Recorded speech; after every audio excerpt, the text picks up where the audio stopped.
black, you're white. Now what? What if I say the wrong thing? You probably will. Who doesn't? But I'll do my best to listen. Maybe if we're humble enough to listen to each other. Maybe if we're brave enough to lean into those difficult conversations. We might. We could. Come up with some answers. Make some real progress. Discover how much we have in common. And appreciate our differences. Now you're talking.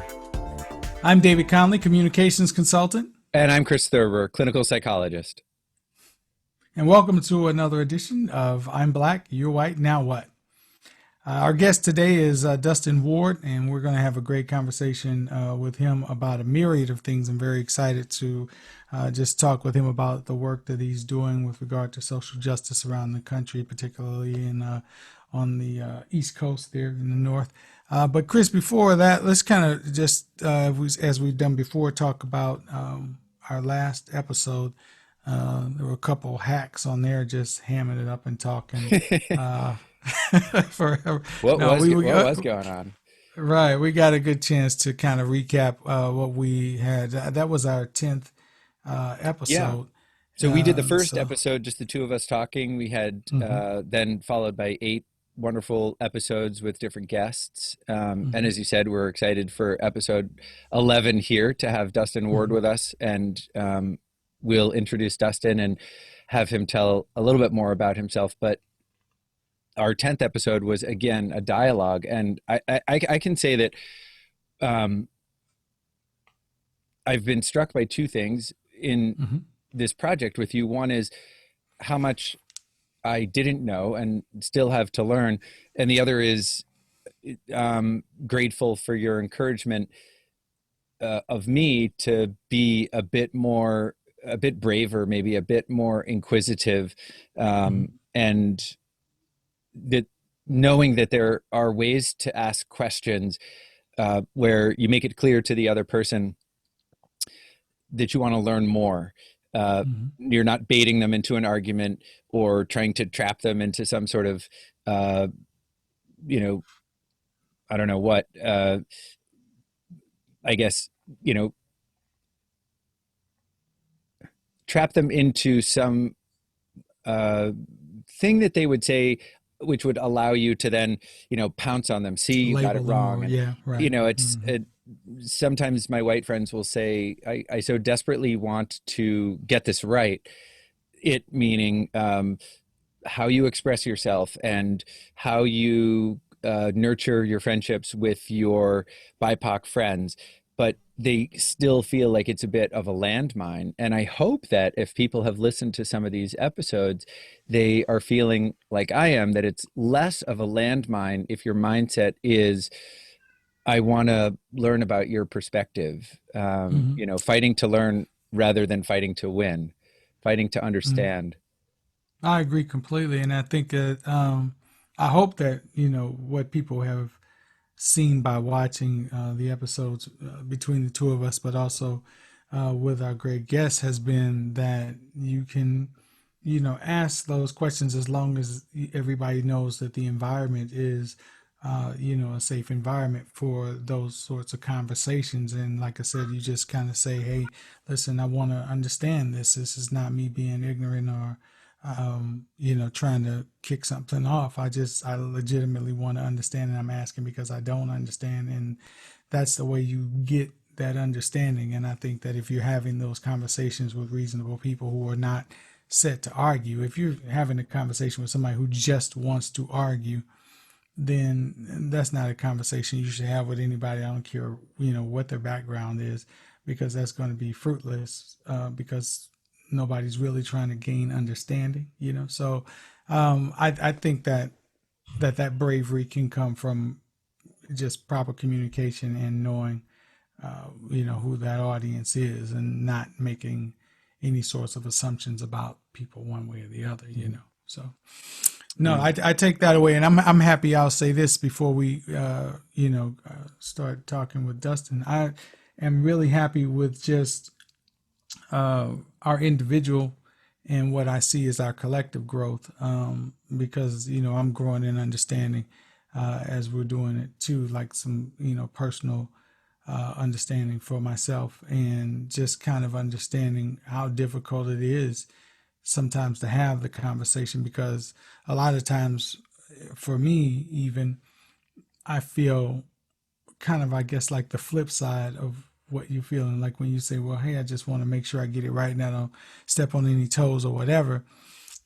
I feel like, well, I don't see why you don't understand this, and some of this is easy, Yeah, yeah, yeah. but it's a good thing for me to learn that it's not as easy as that, and that I have to make sure that I'm making that environment comfortable and safe to have the conversation so that we can bridge that gap and have that understanding. And therefore, nobody, myself or the other person, feels that it's threatening to ask me about something that I want them to be clear about anyway. That's kind of crazy to think that Yeah. I would want you to understand me, but then promote an environment that's not safe for you to gain that understanding, or for me to gain an understanding about you. So that's over the course of this kind of what I've been learning too, in addition to some of the particular things that we've learned given, whichever guest comes on the show. But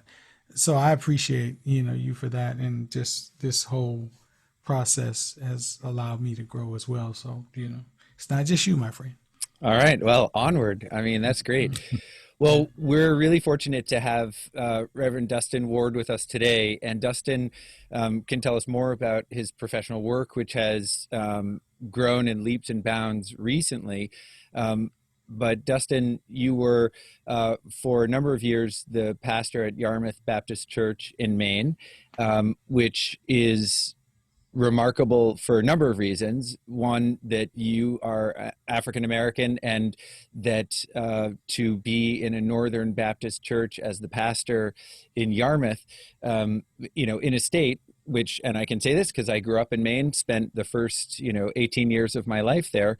That's not true. The first 17, because I was born in Kansas, which is probably at that time in 1968 was equally white. But the the greater Portland area has an increasingly diverse, residents, and that I think can only be a good thing.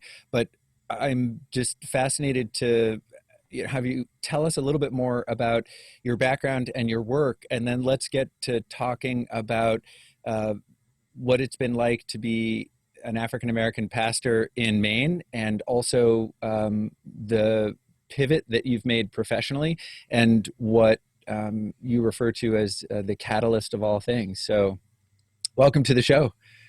Thank you. I gotta say thank you both for having me. I'm humbled. I'm blessed, to be asked to talk with you guys, and the fact that folks want to hear kind of what I have to say. It's humbling from a guy from a small town in Maine. So a big thank you to both of you. I am from Presque Isle, Maine, small little town, about 9,000 people roughly, in Aroostook County, Maine. For all my Mainers out there, most folks know Aroostook County, most folks know Presque Isle. We're talking 10 minutes from the Canadian border. That's where I grew up. And in that time frame while I was there, Aroostook County has a great work ethic. They teach their kids to work hard. It's really that kind of blue collar community, and it's built around potato farming. And so my first job was picking potatoes. So I have, and I still have, a very hard work ethic, but my desire was to be a lawyer. And so I went to Southern Maine. I went to the University of Southern Maine, graduated there with a poli-sci degree, with intentions of going to law school. And it was about 2012. I graduated in 2010. It was about 2012 where I felt called into ministry. I felt that what God was calling me to was to be a pastor. And so at that point, everything changed. I'd already met my wife in 2009. We were married in 2012. We got off the plane from our honeymoon, and not a month later, I was telling her, I think God's calling me to something completely different. And then over the course of time, she kind of knew, because my heart wasn't in law at that time. But we made the decision to leave. And I felt that with a poli-sci degree, it wasn't enough to really lead any church. So we started looking for seminaries, and we found Gordon Conwell out in Massachusetts. And we applied, got accepted and moved in 6 months. So I started my first class in 2013 and really never looked back, and graduated officially in 2019. We stayed there for 3 years, and we felt God calling us back to Maine to really start and do ministry work. So we left, came back in 2016, and have been here ever since. And so that kind of encompasses what my background is. My background's in politics and religion, the two things you don't talk about at family gatherings. Ain't that ironic? Wow. I mean, I hope your parents, if they're still alive, are okay with this. Like, but I want you at my Thanksgiving table next year, because I just gonna turn it like Dustin knows. He knows. Yeah. Oh yeah. No, and I have passions for both of them. And no, both my parents were really excited about me going to USM, but even more excited about ministry. I grew up in the church, and so for them, it was awesome to see me become a pastor. But recently, and we can get into kind of the recent pieces of it, the catalyst for me was I've experienced racism basically my whole life. You talk about a state that is 98% white, and you talk about a city like Prescott. I call it a city; it's really a town, but you talk about a place with less than 1% black population. You talk about an area in which I had 5 other individuals in a school of 500, with a graduating class of 150. I had 5 individuals who were black that went to school with me. I mean, you think about that. That was the context I grew up in. That's the context I've been in. So I've experienced racism for quite some time.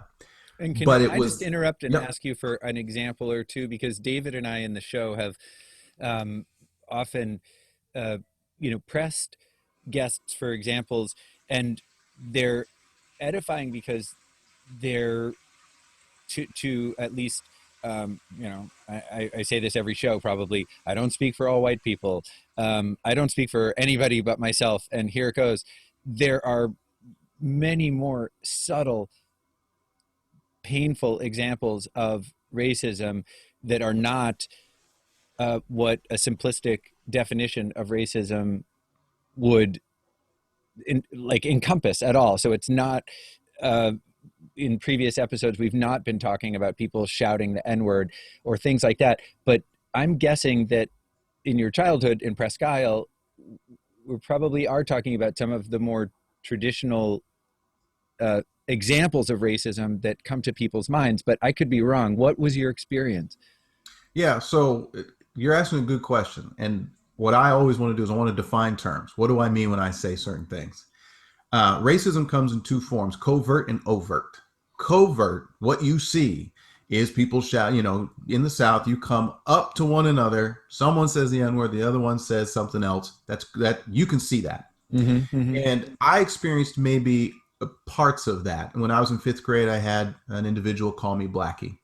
I had those kind of outward, you heard it, you knew it wasn't right. But we're young kids at that point. But then the overt is mostly what I experienced. And within the overt, I have reading a book called Racism Without Racist. And it's an interesting take on, and he uses some terms in there. He says things like colorblind racism or polite racism. That's the type of racism I had. Things where on the surface, they seem fine, but they're really degrading. So for instance, I had one individual who told me that she couldn't date me because I was black, and her dad didn't like black people.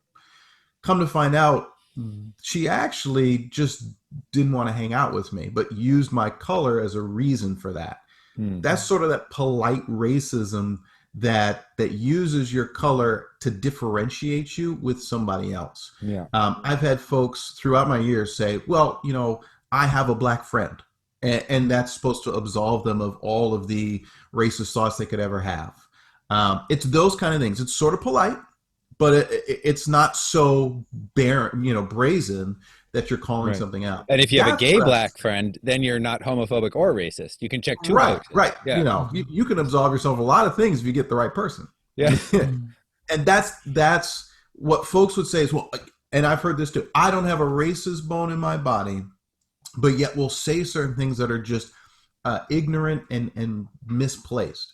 Yeah. And that's what I experienced all throughout my childhood and into my adult years, the jokes, stereotypical jokes, anywhere from stereotypes about food and culture, music, things like that. What really got me in school, and as I grew up, and when I came to Southern Maine, it was slightly different, but really that time in Presque Isle was this idea that by expressing my identity and my culture and who I believed I was, who I knew I was, but because I was so unlike everybody else, I was told I was wrong.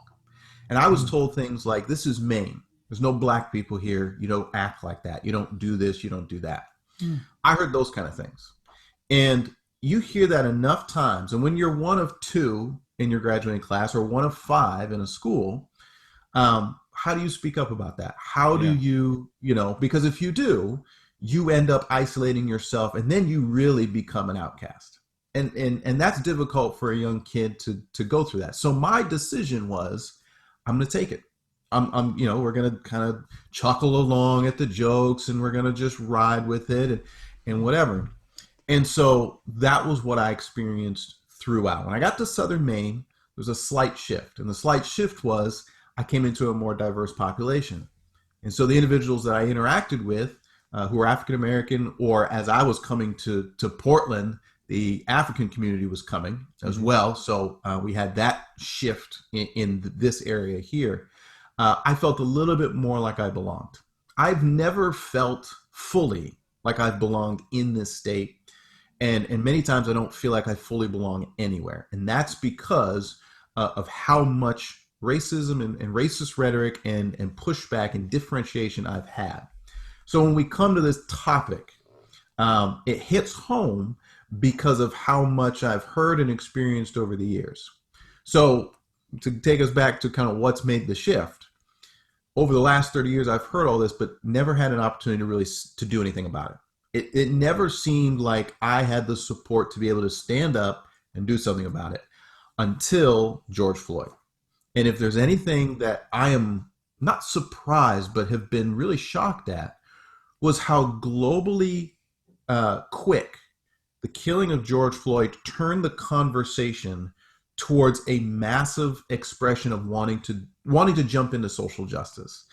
And for me, once I realized that, okay, I'm not the only one feeling these things, and I don't have to be the only voice, I will have some support, I made it a decision to say something, to finally take a stance. And that's when I wrote the statement that I had and put that out.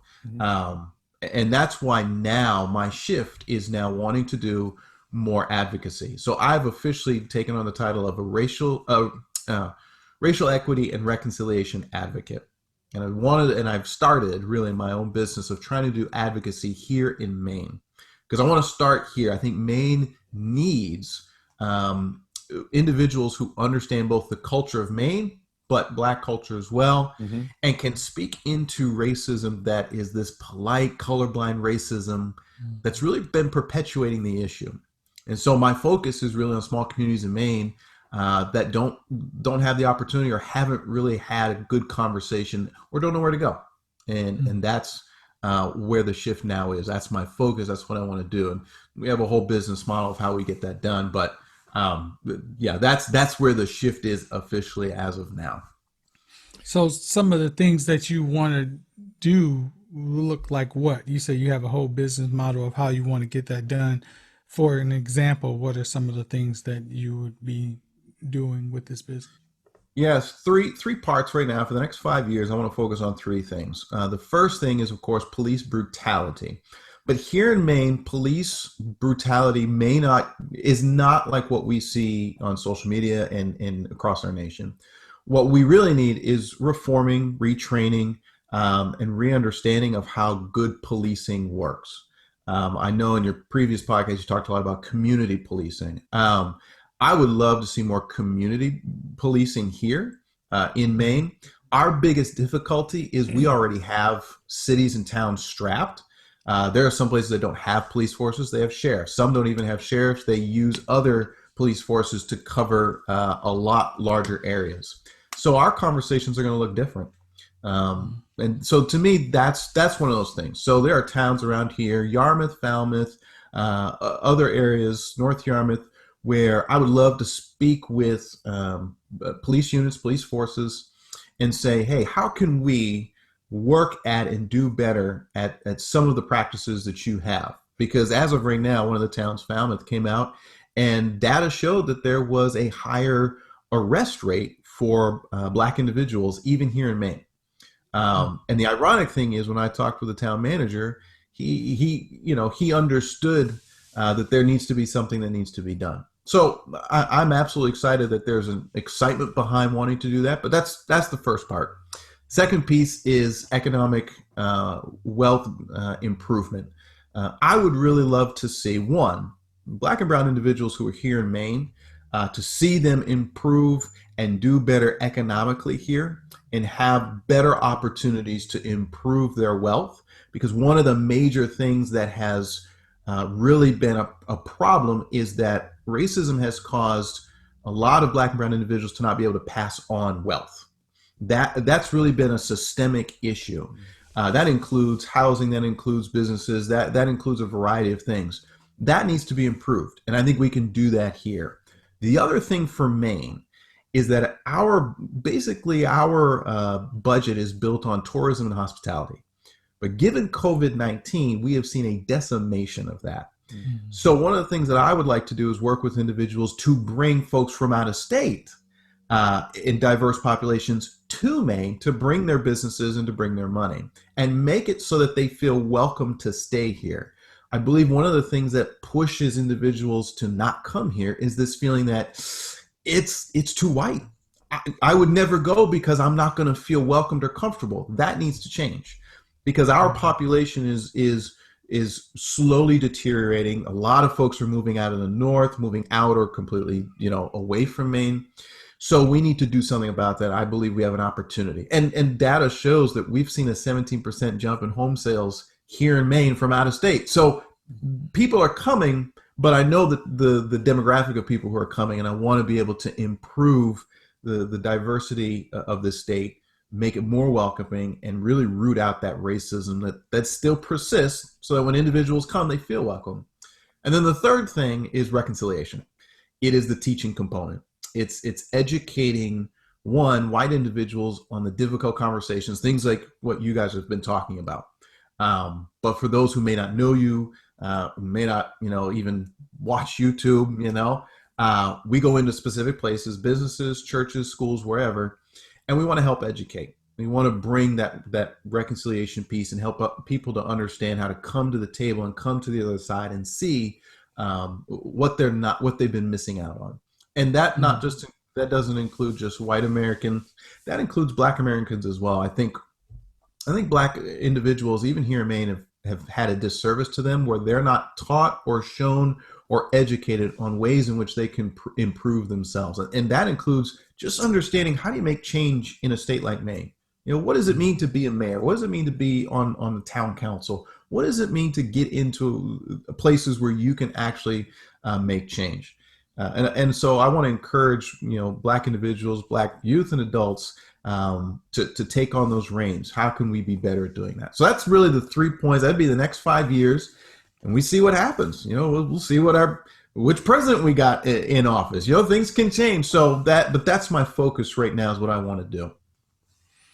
And how are you intending to gauge the success of those things? Like what, say in the economic empowerment component of that, how would you be able to gauge in 5 years when you look at it to see, other than obviously, you have an entire population of Black billionaires now living in Maine,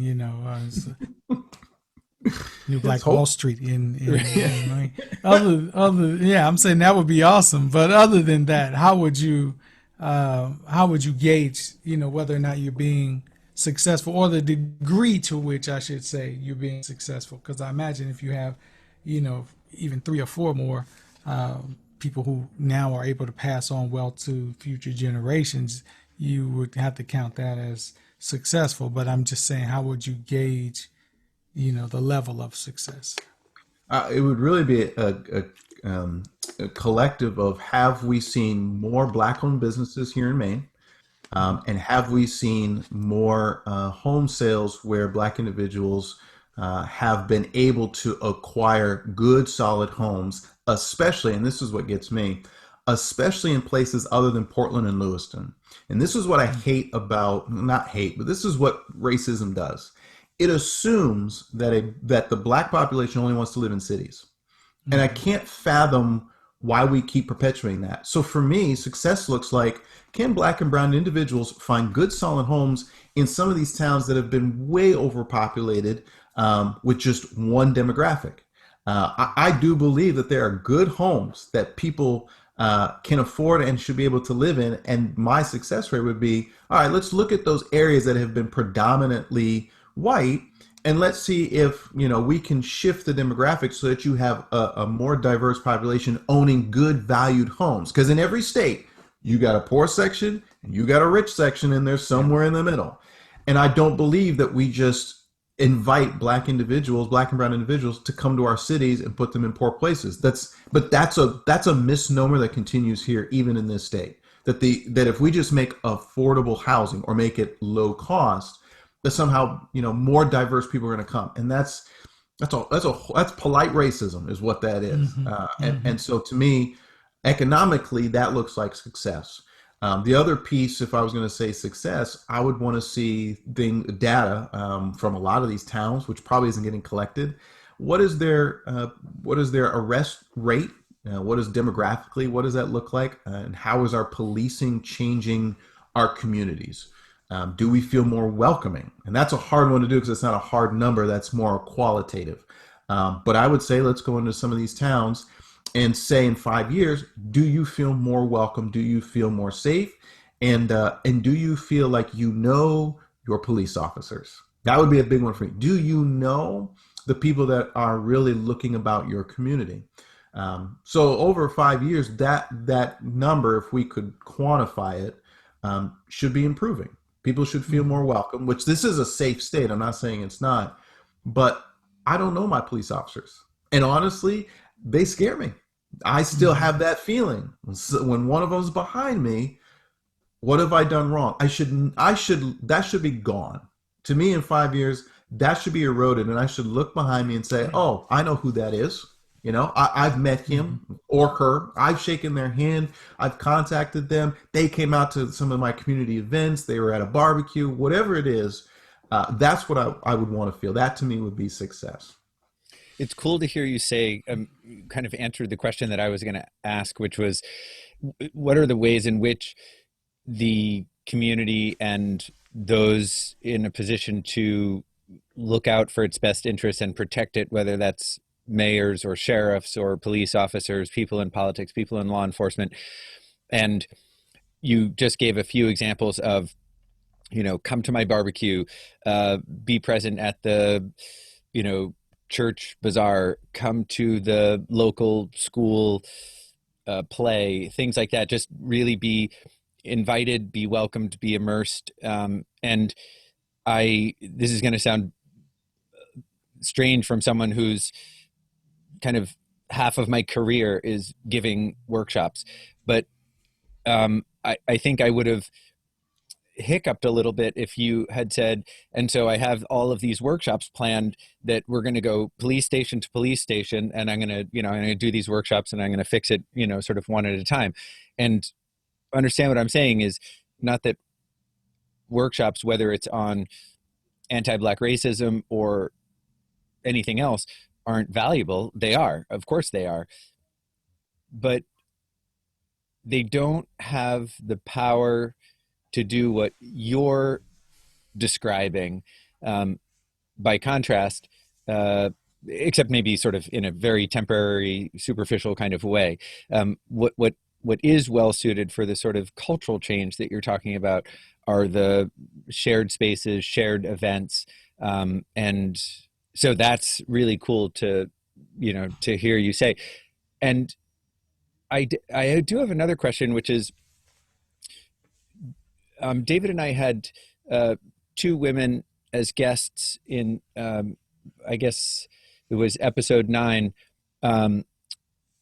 one of whom was a camp director and one of whom was um, uh, an environmental educator, and they had partnered, both African American women, and created a resource, a support center, and an education hub called S'more Melanin, S''MORE, referring to the summer camp favorite dessert of graham crackers and marshmallows and chocolate bars. And this is historically, just as Maine historically is a very white state, the overnight summer camp industry historically for the last 150 years has been largely white. And so their efforts are to condition the field and provide resources and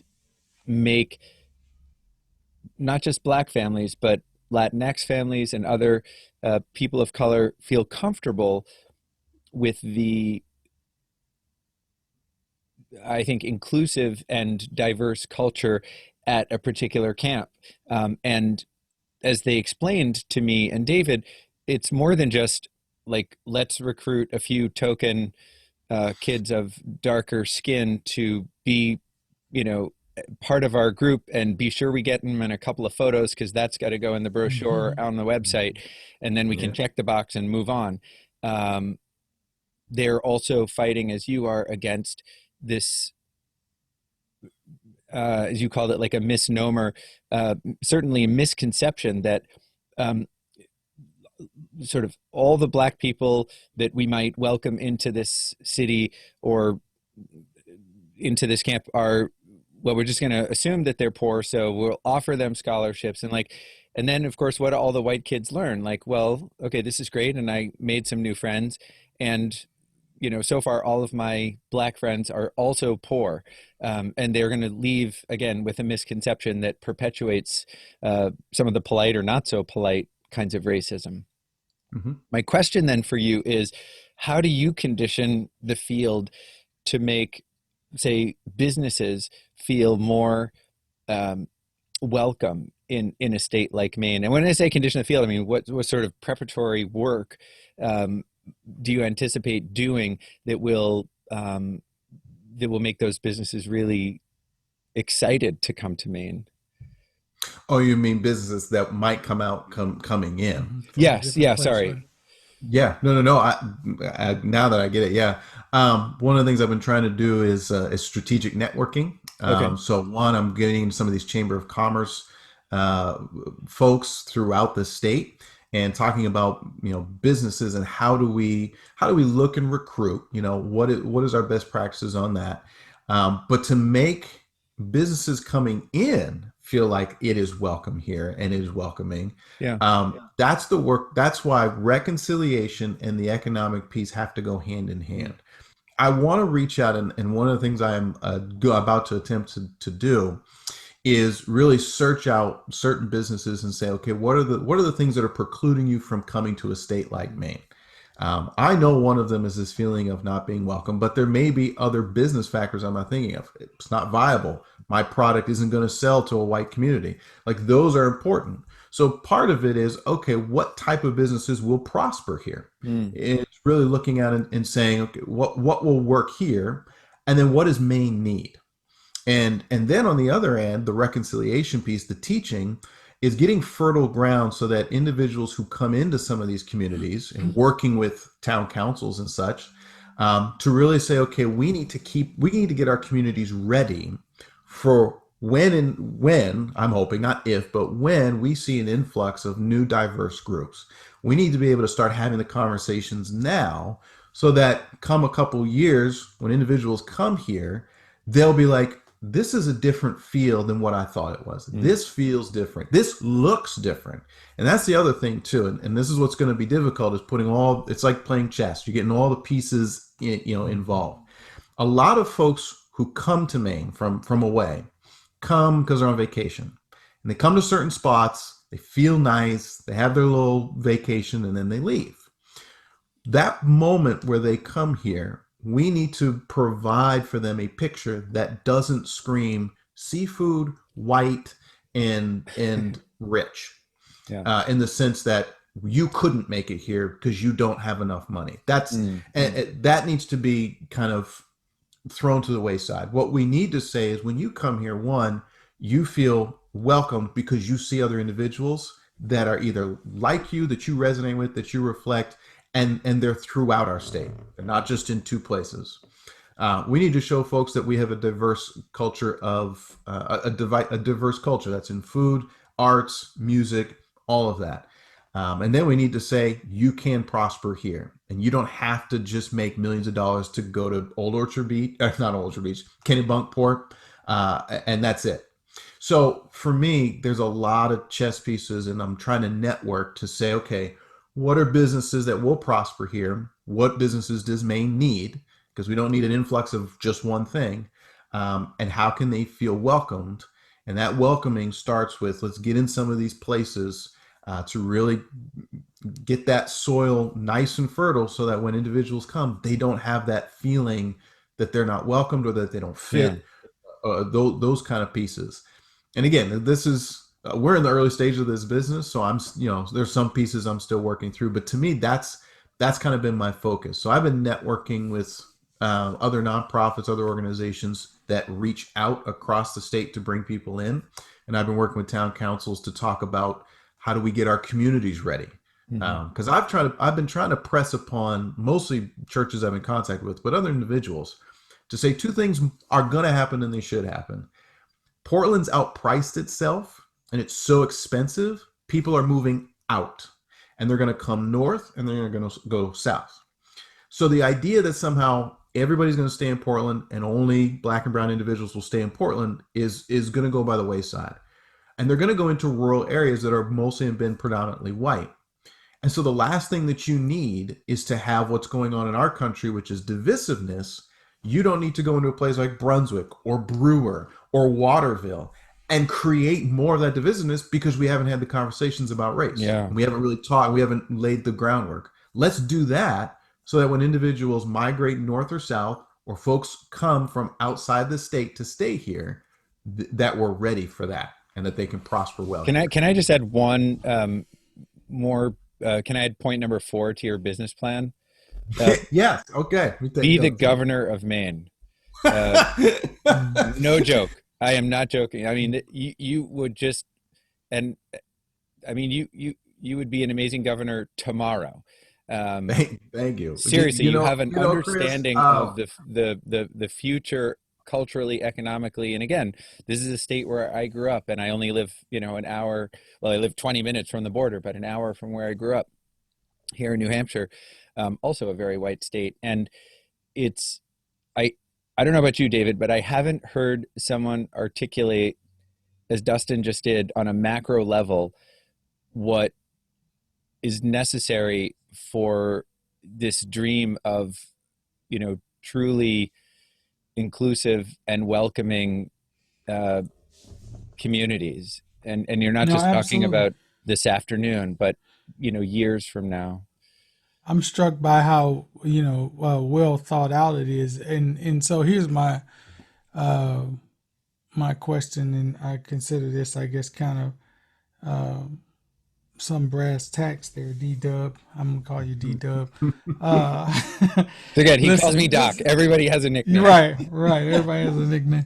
And it's funny because I used to be horrible with names, so nicknames help me to make sure, because I'll remember what D-Dub is for. But anyway, so here's what I'm thinking when I'm listening to you, and like I said, I think it's very well thought out, especially when you start talking about strategically what businesses will do well in a particular place and what that particular area needs for the business or whatever.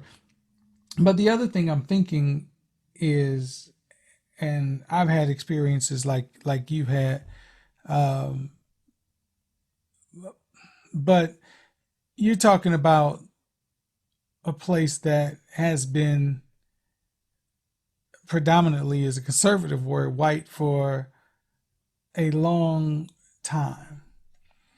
And so you're talking about 5 years where you can affect the things that you are speaking about, But then I'm worried about the hearts and minds of some of the people as well. And is 5 years enough time to change some of that? Because here's the thing about racism, period. And I'm making this statement from my experience, but also asking, what you think based on yours and your vision. So understand that, please. But racism, period, overt or covert, overt when they're in your face and they're saying, hey, I'm saying, the N-word, get out of here, and they're burning crosses in your yard when you try to move into the neighborhood, or covert where they're very nice to you and whatever. The minute you start really challenging that, what I'm used to, now all of a sudden there's this diversity. Things come out of people that they didn't even realize was in them. So people who thought before, well, I'm not racist and I don't have a racist bone in my body because Dave is my black friend, suddenly find themselves doing or saying things that they never thought they would do or say or whatever because of that. It's a reaction because of that fear of and we talked about this on another show, and Chris was bringing it out, of losing what you were used to. Yeah. You know what I mean? And that's a certain normalcy, a certain control over your community and your environment, and certain things that you were talking about that have been put in their head for years. This many black people moving into my area means crime is going to go up. That's what that means, because they're criminals. You don't mean to think that, but that's what you think. That's what you've been programmed for all your life. And the resale value of my $500,000 my house is house going to go down. Absolutely. And so I'm saying when you get like that many fears coming together in somebody's mind where they're sitting there now, because now my area has, a high-end rib shack next to the clam bake, shop or whatever the deal. You understand what I'm saying? It's going, that has the potential to get out of hand. And so you can have those plans, but if you don't change those hearts and minds, and we're talking about police now a lot in the community, but I'm saying unless you have black officers on the force, unless you have black officers in the leadership, or unless you at least have officers in leadership with a mentality that is legitimately open and diverse, to where I don't see your difference as deficient. I'm wondering how much ground you can actually cover in that 5 years, or are you going to just be opening up the wound to where you finally can see the infection and now you got to go and cut that joint out? You know what I mean? I feel like 5 years isn't, like, even if you're very successful in that 5 years, you're going to run up against that in a very serious way. That's been my experience in very white areas. When you start, and every black person who knows, I'm gonna shut up after this. My grandmother moved into the house that I grew up in, but before I was even thought of, she moved into that place, and she was the only black person, if there was another one, it was one other one or whatever on that street.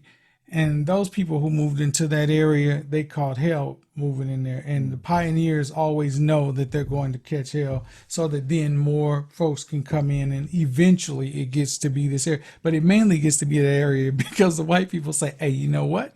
I'm out. And they start packing bags the minute the first, if not the third, black family starts moving in there. So I'm just wondering about the thinking of that kind of thing, because a lot of times what's going to happen is, even though they're moving out of, like you said, Portland or whatever, then Portland's going to go through this whole sort of refurbishing of these communities and things, and now the people are going to move from the rural area into the city, and now the rural area will be the black area. It's just it's been historically how that goes. What's your thinking about that at all, and how that's going to affect your plan? No, listen, you are absolutely right. Only because I know you've seen this happen, and you know it because of the historic nature of what goes on. So as I'm thinking about it, this is why the strategy is twofold. This is why I'm hoping this strategy will work. Now my I'm not a fortune teller, but I'm going to perceive this could happen. If we can get individuals in this state especially starting in the southern part of the state. This is where I'm at. In the southern part of the state, there is this desire and this feeling to do something. White individuals here want to be able to change their racist behavior. So it's a lot of anti-racism, race equity, racial justice. So when I say southern part of the state, I'm talking from Waterville, Bangor on down. Maine is split really in half. There's Bangor on down. And so right now, my strategy is one, can you get the education and appreciation of an individual that's not like you? And if that can happen, can we also educate our Black and brown youth to be able to be in positions to make the decisions to assess things like property values, state budgets, where money goes? You can do those two things, then Black individuals can come here, and Black and brown individuals can come here and not have that feeling that somehow they're going to come and push white individuals out. That we will be able to get along because we've learned how to operate in an anti-racist nature. And then you get to see Black and brown individuals in places of leadership, importance, and functionality. What I'm hoping that does is if we can do it in the southern part of the state, what we then can do is force a little pressure on the northern part. The northern part is the conservative part. That's the part where my parents still are and still has some of that embedded racism that even they don't realize it's there till we have to show it to them. And I'm hoping that if futuristic, the pressure of one, this is going to be economically helpful and viable for this state, will force individuals in the north to say, maybe I need to rethink. Maybe I need to rethink what's going on, because folks in the southern part of the state can do it. Why can't I? The other thing I'm trying to bank on is Maine people don't like change, but they also don't like to leave. So you either have to pick up and leave and go to a place you don't like because you like Maine, or you have to accept what's happening and learn how to change. It's the same thing when you try to get the 85-year-old to learn how to run a computer. There are a lot of people who will push back and say, I'm not turning a computer on. I've never needed it. Don't want it. But at some point, when everything becomes computer oriented, that 85-year-old says, maybe I need to learn. Like maybe it's time that I give that up. I'm hoping that as we see this southern area, which is, it's ready for change. Folks have been excited and desiring to go into an anti-racist mindset. I'm hoping that if I can work that out here, that it's going to start to put pressure on northern states. And my other gamble that I call it a gamble. My other gamble is COVID-19 may continue on, right? I don't think it's going to evaporate just next year.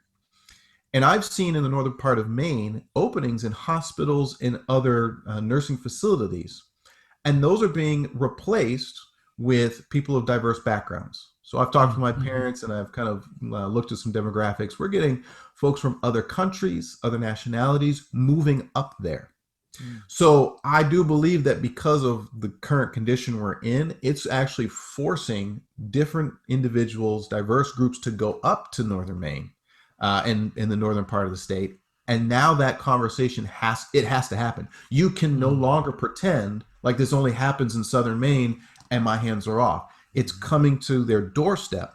So now I think that I'm going to try to ride that wave of a shift. That's a gamble because we don't know what will happen in the next few years. But the question you're asking is, how do you make people who don't want to change or who like what they've done for 30 years change their mindset when they've believed in certain, embedded racisms their whole life? Some of it I'm hoping is peer pressure. Some of it I'm hoping is that when you see the economic viability that this state could have from respecting another race and from welcoming them in, I'm hoping that will make that shift. Now, 5 years is just, we put a timestamp so that we have a goal.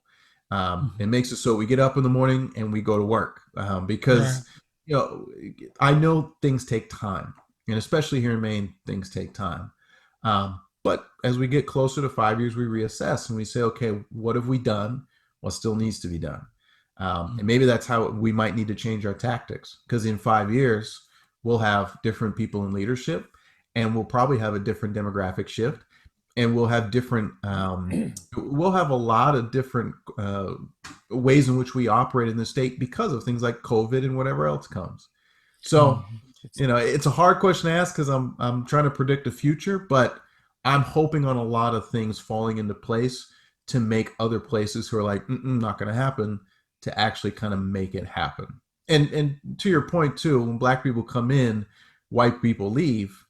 I'm hoping that with reconciliation work, that feeling will not be there. That when someone moves across the street from you, that through our work here, maybe we don't see that as a threat. We see that as an opportunity. And I feel like here in Southern Maine, that's starting, but there's still a lot of work to do. But if that can happen, then folks can come into any area, rich, middle class, wherever, and feel like they're welcome there, that they have a right to be there. That's what really needs to change. And then if we have individuals in place of leadership, now you've got individuals who are operating these county budgets, these community budgets, and working with making decisions on economics of these smaller towns. That can also help, keep folks there and give us a diverse population. But we'll see. I'm ready to take the gamble because I want to see it happen because I like Maine. I love it. No, I think it's a good gamble. I think it's a Yeah. necessary gamble. It's just interesting, and particularly with the times nationally, and how things are going.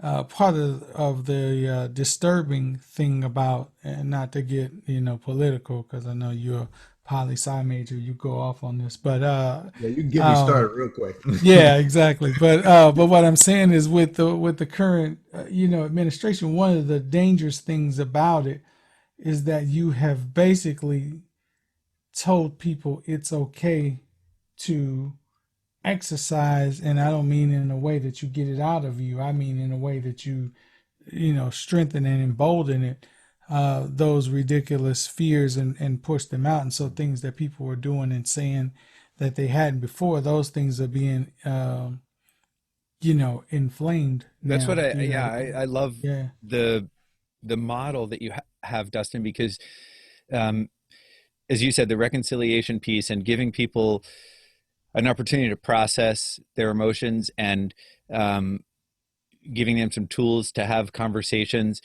I think will allow them to feel, as you said, the benefits of a more inclusive, welcoming, equitable, just community and state. And if they feel those rewards, of course they'll want to keep going, right? I mean, this is the psychologist and me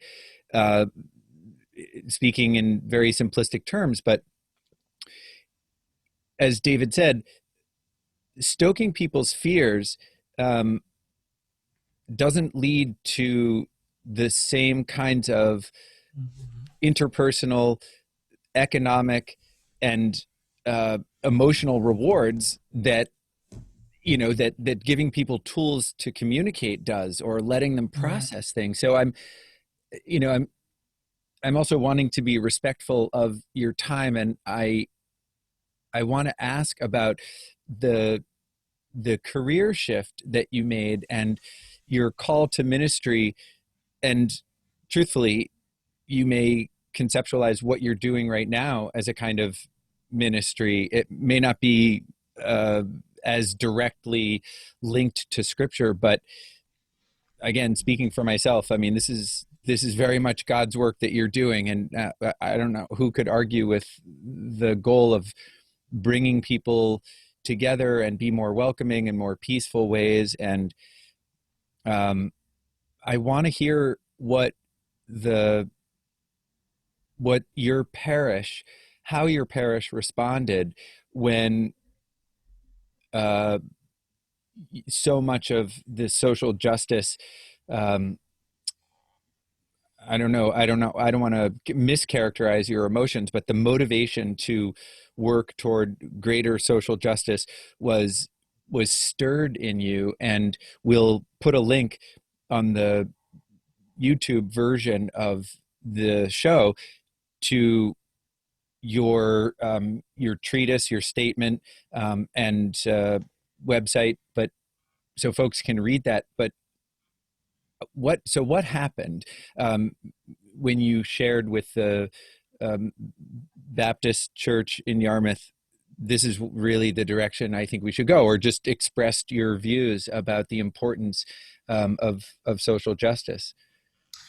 One of the things that I thought was important was to actually state it, not just to brazenly say some stuff on Facebook and write a simple post. For many Black and brown individuals, and for many African Americans in this country, what happened to George Floyd sparked kind of an overpouring. And I'm saying this general, I know, and Brother David, I don't know how you felt, but I'm assuming that many of us, there was a buildup in us from a while ago that this wasn't just kind of stirring a pot of soup. This was boiling water that had been really compressed, and we just took the lid off and it just started going everywhere. Like, this was it. This was kind of that boom, something finally opened.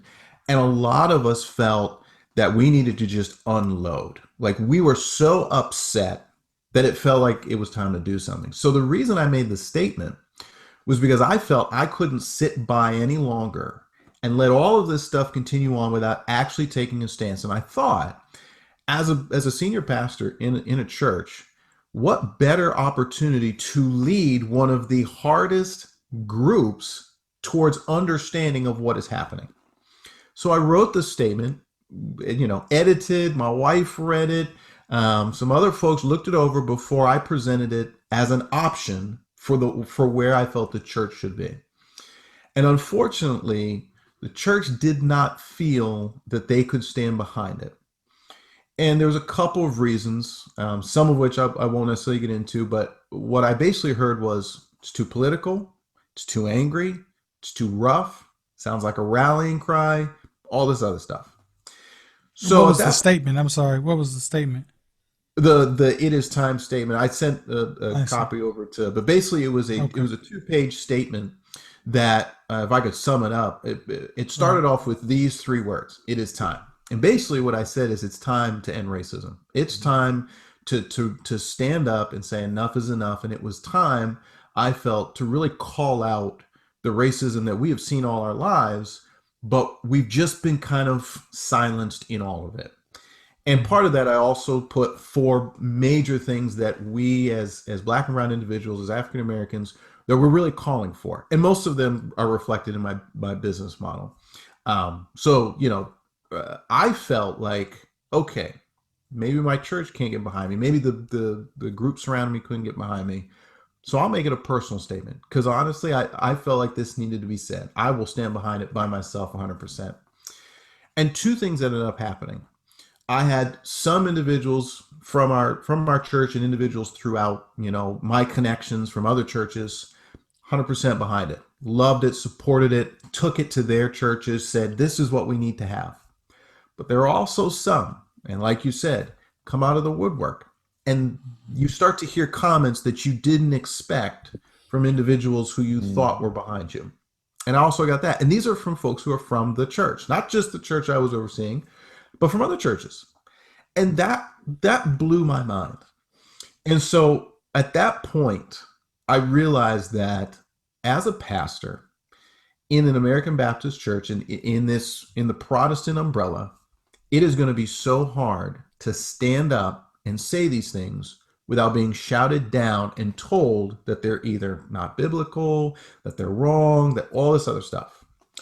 So I made the decision to say, I'm going to step away from ministry to pursue what I should have pursued a long time ago, but this was the right opportunity, because politics was, part of my bloodline too. I love this stuff. I love standing up and learning about how do we make change. So I resigned. I stepped away. Official date was July 31st. And I began to reassess, okay, what is it we're called to do? What is it we need to do? And so my focus, really with the reconciliation piece, and if I could say why I went into that aspect of it, I really felt like white individuals needed tools in their tool belt to understand, why are we upset? Why are we angry? And why things need to change. And that's why what we're about is it's not political, because I don't care necessarily who you vote for in a broad sense, even in local politics. It's not about forcing you to pick my candidate. It's about giving individuals tools in their tool belt so that when they hear racism and racist comments, they too can stand up and speak out and say, we're not going to have any more of that. That's my desire in doing all this, is because I think white individuals, especially here, yes, there are probably some who are just flat out racist, don't care about change, don't want to change. But there are some individuals who then approached me after all this happened, and I could tell they want to understand. And I wanted to encourage them. Right now is a time to listen and hear. So back in August, it was a time to listen and hear the pain, hear the hurt, empathize. But now we're in September and October, and I think now is the time to give tools for the tool belt and to say, here's the history. Here's why protesting is what we are called to do, because we're so fed up with this. Here's why you're seeing what you're seeing. And so, that to me was kind of the driving force of why I even started the business in the first place was, let's get white individuals to come to the table and learn how to speak out. This shouldn't just be on us all the time, because guess what happens in the system? We get shouted down. The laws aren't created equally here. Yeah. So, but if we can pull in white individuals and help them understand what it is we're speaking out against and get them to speak out too, we can make a different change. Something can actually move forward. And this is the same, this is not new. And I know that because back during the Black Panthers did the same thing. They reached out to marginalized white individuals and other groups to basically do the same thing because they couldn't, it was hard to stand on their own. So it's the same idea. It's how can they take on the work of advocating too in their small spheres? Because I don't expect everybody to be in politics. People are going to their 9 to 5s, people go to their jobs, but they should be able to feel confident to say, I've heard this before and I know it's wrong. And I've been taught why it's wrong. That to me is the big push. Yeah. And then you have ambassadors for this social justice movement. And again, like you said, it would be a misconception to say, well, this is something that's happened in the last 8 months. It's actually, something that's happened in the last 400 plus years. And, the lid of the pressure cooker blew off, and, a lot of white people have their feathers ruffled that, wow, this made a mess when this soup exploded out of the pressure cooker. And like, what did you expect? Right. But did you experience the, gee, Dustin, this is a little political, or, I'm sorry, Reverend, I agree broadly with the ideas, but not sure I can get behind it. It's a very personal question and you can certainly pass. Did you experience that as polite racism? Yeah, because what that told me was, and this is what disheartened me a little bit. You brought me in as a pastor. I'm saying you as the church. You brought me in as a pastor to lead you and to help you understand what the scriptures say. But the moment I stand up for something that truly is on the right side of history, but we stand up and we're saying, I'm hurt, I'm offended, I've seen it too long. Now you got a problem. What did you think when you brought me in? You brought in the whole piece of me. All of my identity came with me. And if there's one thing that, I'm extremely passionate about, I want to get into some of these churches. That's why I think this is somewhat of a ministry. I want to get into some of these churches and say that attitude is racist in and of itself. It's called whitewashing, is what I would characterize it as. And I felt like I've been whitewashed my whole life. To say that I'm okay with the group, that I'm cool with everybody until I stand up and say, hey, I'm offended by your words. To me, the church has been whitewashing in that sense. And that's what I got in high school. I'm cool until I have an identity, until I speak out about expressing who I am and what my culture is. Now I'm considered different. So to me, that was the disheartening thing.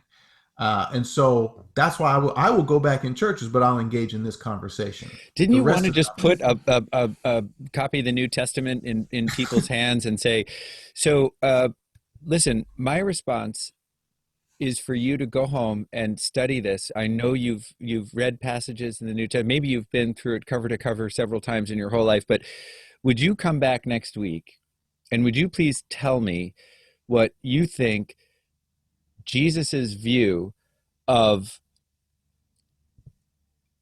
Jesus' attitude toward cultural change was? Like, like ostensibly, we are coming to church every Sunday, and lots of days in between, perhaps. And now I'm really speaking out of my domain of expertise, but as I'm happen to be Orthodox Christian, and to the extent that I understand a little bit my own religion, um, here's a guy, and already I'm sure I've offended half of our audience, David. Sorry. Here Mm-hmm. is an historical figure, and in many people's eyes, the Son of God, who is the ultimate iconoclast, the ultimate challenger to the status quo, the ultimate challenger to people's belief systems, to the economic system of the day, uh, controlled by Rome and the empire, and pushing back against uh, social oppression and welcoming people, whether they were prostitutes or um, tax collectors, or that they could hang. Um, how is it that people are uh, calling themselves Christian and rejecting your your suggestion that they advance their thinking about social justice? Yeah, but you There's got to be clear on the fact. I don't mean to interrupt you, D-Dub, but you got to No, be clear on the fact too that these are the same types of people who justified slavery yep. with Christian, with that true. I same mean, yeah, book. I mean, you yeah. know what I mean? And I'm saying Mm, justified it as in that they were doing something that was right with God. I'm Yep. saying people can do all kinds of let me tell you about the whitewashing, and me and you, brother, are two, kind of different hues of the black, you know what I'm saying? But Oh, I I know. Yeah. still, because I could talk, to people and express myself, and oftentimes was writing and things like that, and could kind of get along with folks, they tended to whitewash me too. I was fine. I was non-threatening because I wasn't going around demanding anything until such time as I said, "Hey, I'm black."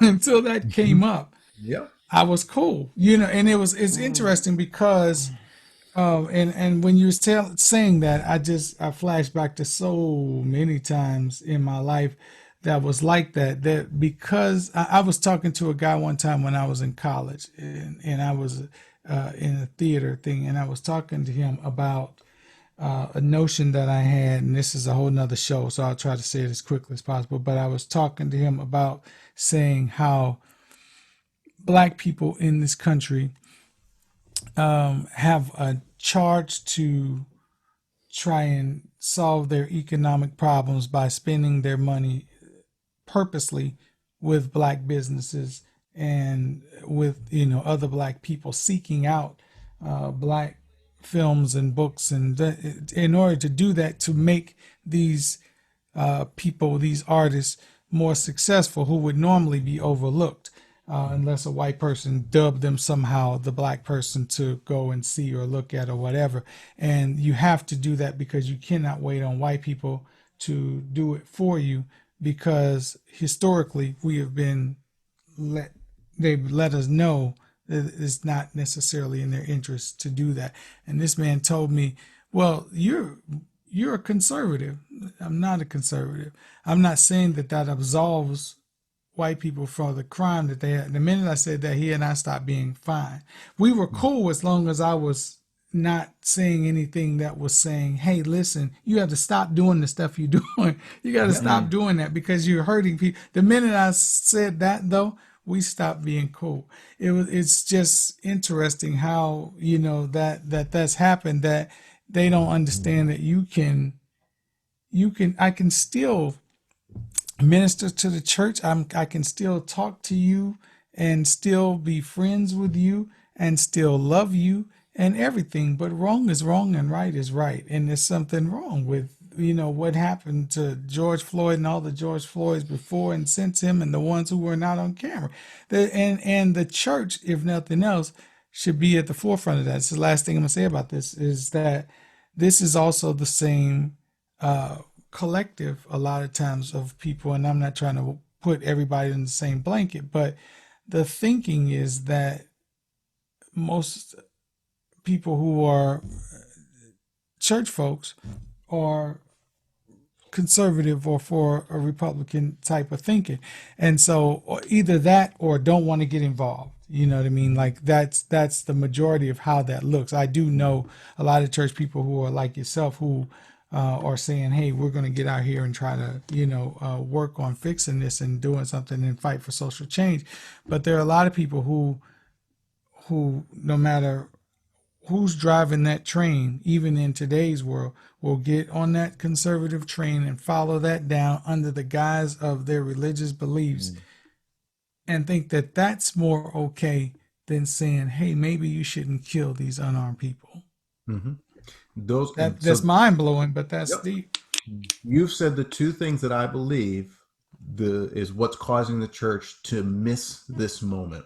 The first is, and I've experienced this back with when Michael Brown got killed, is the desire to not say anything because we're afraid, because we don't know what to say and we don't want to offend. So basically silence becomes their complacency. That happened at a church I was at back when Michael Brown got killed. There was basically a single prayer and we didn't say anything else about it. And we moved on as if nothing happened. Now, St. Louis was going up in riots and people were just going crazy. But here, and I was in seminary at the time, we said nothing. So that played on my mind. So that's one area. Now what you see with the church is the political game. It's fear-based. It's this fear that if I step over to that social justice side, or if I stand up for the rights of anything, right? If I take on that more liberal ideal, then I'm afraid what that looks like. There could be madness in the streets and lawlessness. This is the stuff you're hearing, right? When we hear law and order, lawlessness, it's a fear tactic. That's what it is. But there are people in the church who do believe that and will hold to certain belief systems so that we don't go too far to the right. And you see this when it comes to, and not to completely go to Black Lives Matter, but I'll explain to you why the church had a hard time with that. It's because, and poor Black Lives Matter, they took on too much. They added the LGBTQ agenda, and that's great. That's a great cause to have. But when you do that encompassing everything else, you're doing so much that's what's causing a lot of church folks to say that's a bad organization. And I keep thinking, but Black Lives Matter never was out here saying they were trying to be a Christian organization. They're an organization that has a focus that says we want to be for the rights of certain individuals. But the church takes that and says, well, if you don't believe like I do, and I don't believe in that piece of it, then I can't believe in anything you do. So, Chris, when you're asking the question, why can't the church see this? The church can't understand why we're upset. They can't understand anger. They can't understand how overly hurt we are from what we've seen for so long, because it's the church that's done a lot of the damage. Not just put this idea that God had instituted, slavery is okay. You talk about manifest destiny, the right of individuals to come through the country and displace people who are originally here because God said so. Yeah. It's called a bad interpretation of biblical knowledge. Yeah. And that's what scares me, is that it's easy for just any Joe Schmo to take a holy book and perpetuate something that's not there. Yeah. And that's why it's so important. And that's why I'm so glad I went through divinity school and I've done my, did my work. I can read it in Greek and Hebrew, but that's why I can tell you it doesn't say what it's being said. And if we think reconciliation starts from Old Testament narrative. It's bringing two things into congruence and into right standing. It's God taking man who was displaced because he was sinful and reconciling him through Christ. It's an age-old story, but for some reason, when we want to talk reconciliation about bringing white individuals and black individuals displaced by racism, for some reason it's not a Christian thing anymore. It's some political liberal thing. I cannot fathom why we're still holding to it. But again, my hope is to work at trying to break that down and to show people, stop just looking at white Jesus as this meek and mild individual. Understand the God of the Bible and the Christ of the Bible, and maybe that will start to penetrate some of this wrangling of old ideals. Is there a place where people could go now, a website where they can see? Yes, a couple of things you can do. First off, the business I'm building, It Is Time. That's the name of it. It Is Time. That's what the shirt means. It's based off that statement I made. Right now, we're working on the website. I have the domain, ItIsTime.me, and hopefully in a few weeks, we'll get that up and running. Cool. But I would say email me at ItIsTimeME at Gmail and social media, Instagram, Twitter, ItIsTimeME. ItIsTimeME is where you can find all that, and we're going to start getting that rolling too. Place where you can have conversations, ask questions, or if you're looking for someone to get in this conversation with, engage this, get into your small business or wherever, that's what we want to do.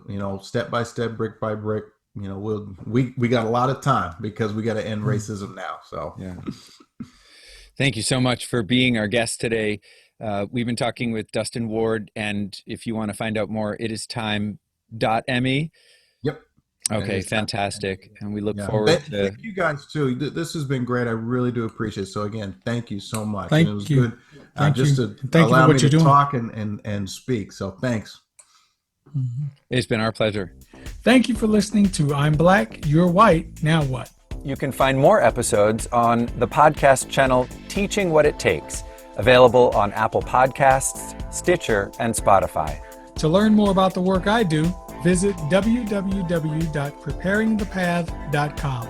And to learn more about the work I do, visit drchristhurber.com.